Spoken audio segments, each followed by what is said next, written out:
Hello everyone and welcome to my YouTube channel. This is Dr. Naz and today I'll be discussing about respiratory failure. It refers to the failure of pulmonary gas exchange required to maintain the normal arterial oxygen and carbon dioxide level, and it is of two types depending on the presence or absence of hypercapnia. So in type 1 there will be no hypercapnia, and in type 2 there will be hypercapnia, and there will be hypoxemia in both types. So type 1 respiratory failure will have hypoxia, that is partial pressure of oxygen will be less than 8 kilopascals, and the partial pressure of carbon dioxide will be either normal or low. The causes can be acute or chronic. Acute asthma, ARDS, pulmonary edema, pulmonary embolism, pneumothorax, they also can cause respiratory failure. And in chronic, emphysema, lung fibrosis, lymphangitis, carcinomatosa, right to left shunts, and brainstem lesions, they all can cause chronic type 1 respiratory failure. Type 2 respiratory failure can occur when there is hypoxia as well as raised partial pressure of carbon dioxide. So there are acute and chronic causes. Acute include acute severe asthma, acute exacerbation of COPD, upper airway obstruction, and chronic include COPD, sleep apnea, kyphoscoliosis, myopathies, and ankylosing spondylitis. So for management of acute respiratory failure, the prompt diagnosis and management of underlying causes is necessary. Type 1 acute respiratory failure can be managed with high concentration of oxygen, 40 to 60% by mask. Mechanical ventilation if patient does not respond with oxygen is needed. So in type 2 acute respiratory failure, either there will be a high ventilatory drive or low ventilatory drive. In high ventilatory drive there will be rapid respiratory rate, and there will be use of accessory muscles of respiration. So you have to suspect acute upper airway obstruction from foreign body inhalation or laryngeal obstruction, either angioedema or vocal cord paralysis.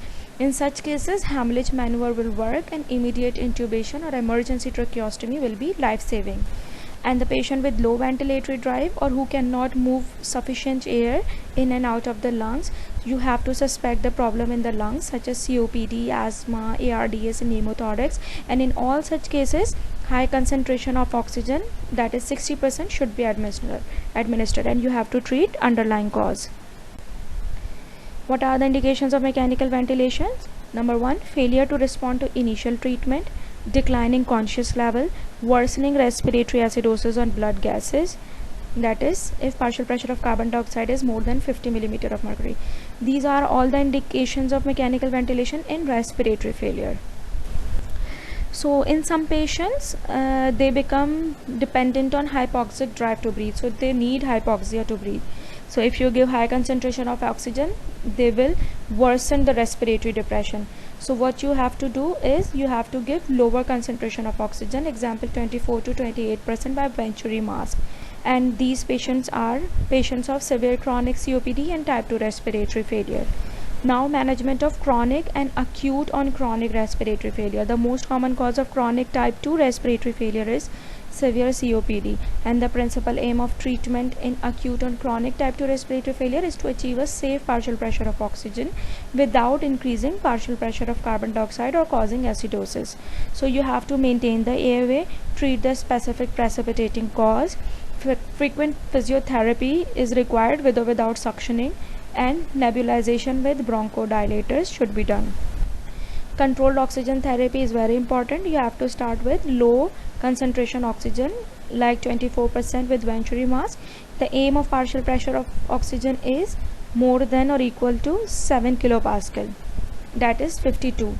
Antibiotics should be started if there is underlying infection. Diuretics should be given if there is any effusion or if there is need of diuretics. Mechanical ventilation is required if partial pressure oxygen of carbon dioxide continues to rise, and if the patient cannot achieve a safe partial pressure of oxygen without severe hypercapnia and acidemia. So that's the end of the lecture. I hope you learned something from it. If you do, please like my video and share it with your friends and subscribe to my YouTube channel. Thank you so much.